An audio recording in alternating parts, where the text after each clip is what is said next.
We have two dogs in the...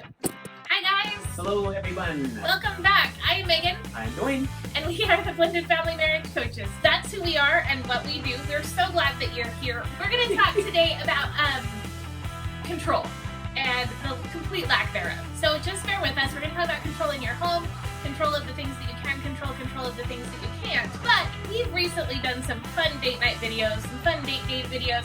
That's one thing that you can control. You can control your schedule, and in that, you can make that a priority. So I encourage you to check out some of our recommendations that we have. Check out this video here, this video here, or this video here. I love putting them over Dwayne. It always makes me laugh. So check out those videos if you guys want to take control of your own relationship. We also have some date night suggestions, some do's and don'ts during date night. If you want to grab that little PDF, the link is in the description below. I am so excited to give that to you. Make date night a priority. That is the one thing that you can control. Right, I agree. If you like these videos, if you like videos like this, if you want tips and tricks to help your blended family marriage, please don't forget to like this video, subscribe to our channel, and ding dong, ring the bell so that way you'll be notified every single time we post a new video. So let's jump right in. Are you ready? Here we go. Here we go. The thing that I want to scream from the rooftops to all of the people that we work with, all of the posts that we see all over Facebook and the different groups that I belong in, the thing that I want to scream from the rooftop is, you can only control what you can control. Right. And that sounds so silly because our belief is we have no control over everything. God is sovereign.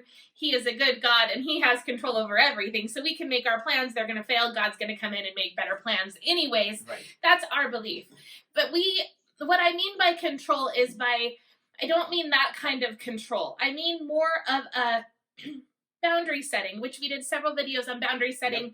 They'll be linked in the comment below. Control of your home, control of your rules, control of the way that you parent your child. Those are all things that you really can control. Right. Anything outside of that sphere is a waste of energy to continue to try to control it. In my opinion, I would encourage you to pray about it. Pray that God will intervene. Pray that God will intervene and make the situation right. Pray about it, but don't worry about it. Right. I'm just going to say it, okay?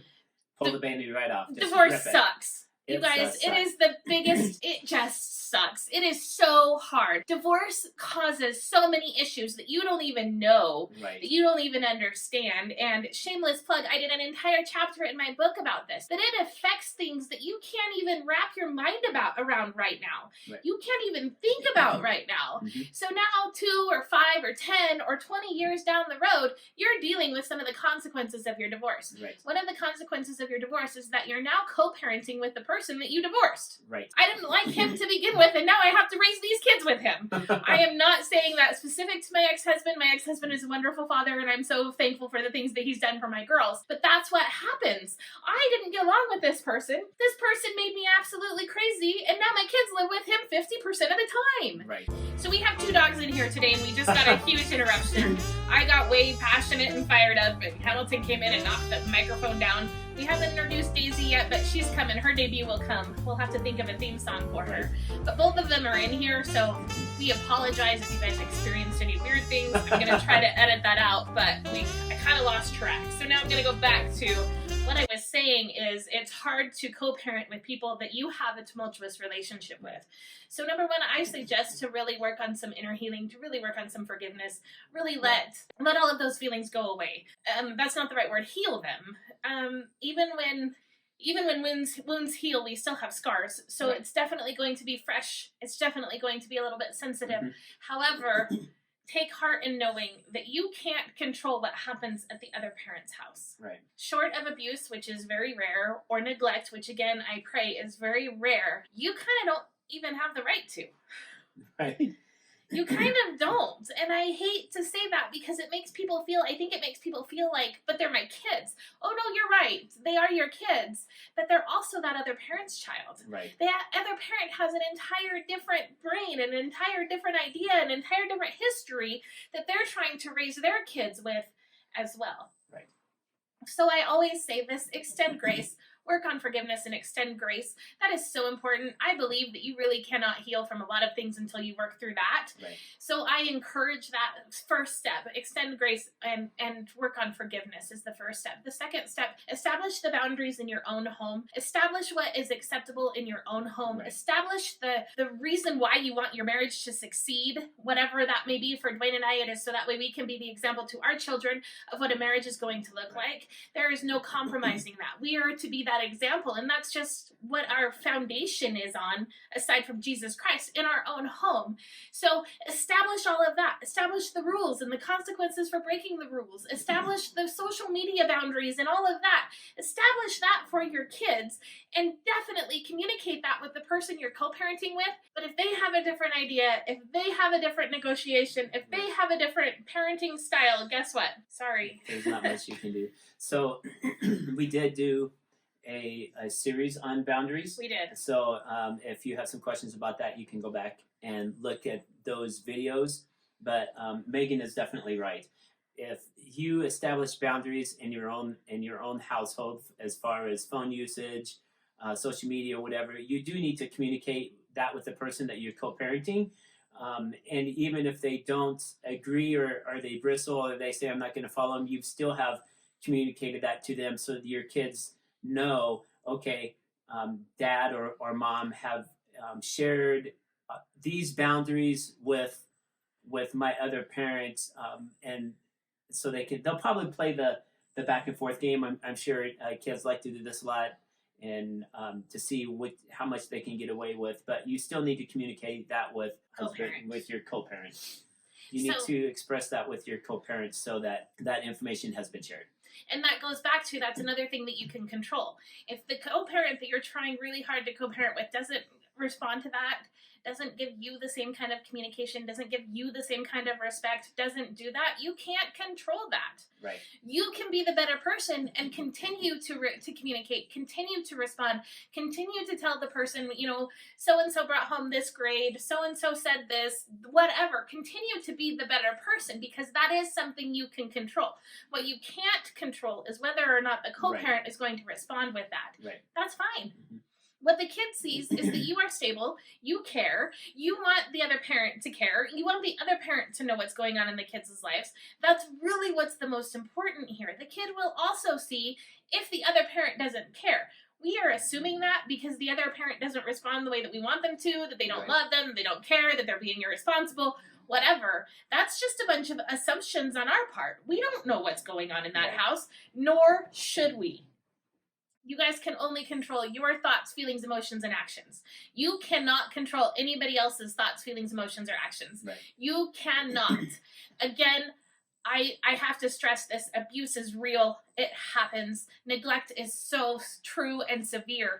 Those are really the only cases that even a court is going to see. If there's a 50-50 situation, a court is only going to see a change in circumstances based on abuse or neglect. So anything short of that, you guys wasting your time and thinking, oh, I have to get custody of the kids, or I need to change the parenting plan, or I need to do this, or I need to do that, is really just a waste of energy and time and resources. And I would encourage you to find ways to make peace in your own home. Now, I'm going to take this a step further because this is very common amongst Christian Facebook groups and Christian moms.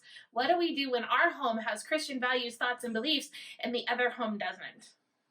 That is so real, you guys. That is very real. And without getting too personal, that's very much the situation for Dwayne and I in both of the co-parenting homes. I don't know where their hearts are. I don't know where their spirits are. I don't know what they think because, again, I can only control my feelings, thoughts, and actions. But their actions speak that they don't have the same Christian values that we have. So I go back to, what did Jesus do? And I'm not going to preach to you guys here, but Jesus didn't try to change that. He didn't try to manipulate that. He didn't say that you are so wrong, you are so wrong, you are so wrong. He loved them where they were and kept trying to be the example.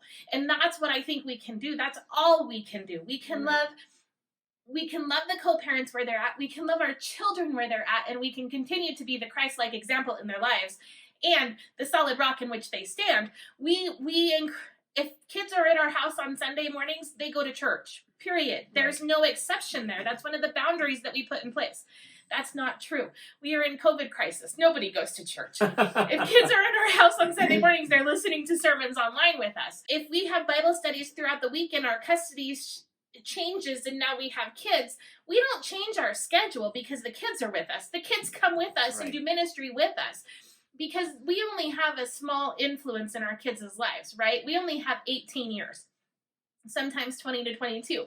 And then you take that and divide it in half, or maybe even in a third or 2/3, or even, I don't get that. I didn't have that much time with my kids because of space and distance. And I had maybe 3 months out of the year with my kids on a good year. I need to be the best example that I can be in those 3 months because I'm going to lose everything else. Right. That's the only influence that I have.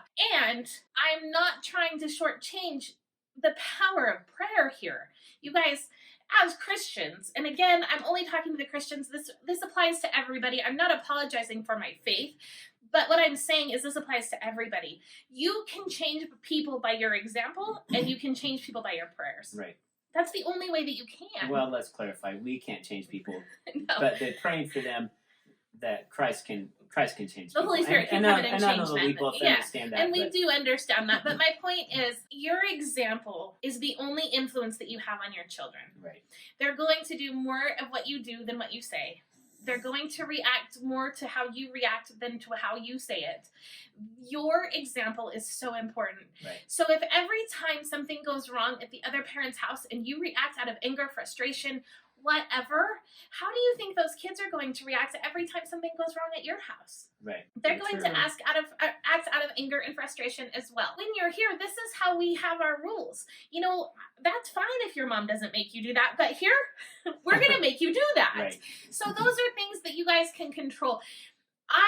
I want to scream this from the rooftops, and I feel like so much energy is wasted trying to control the things that are totally without our control, right. Beyond our control. If you guys need help with this, if you guys have any questions on how to build a stronger foundation in your own home and control the things that you can control in your marriage, in your relationship, or in your house, please feel free to reach out. All of our contact information will be in the description below. You can reach out to us, and we will get back to you as soon as we possibly can. Join our Facebook group. We have several people in there. I want to say thousands, but it's not there yet. We have a lot of people in there with like-minded beliefs and ideas that are in a blended family marriage. We share our frustrations, we share our wins, we share our victories. Dwayne and I do some lives in there, and we have so much fun in there. So join our Facebook group. Again, the link will be in the description below. Thank you so much for tuning in. If you guys like this video, please give us a like, give us a thumbs up, leave a comment on some of the things that you struggle with in your co-parenting relationship. And don't forget to ring the bell. Ding dong. So that way you won't miss a single video that we do similar to these. Thank you guys so much for joining us. Be blessed until next time. See ya. Bye.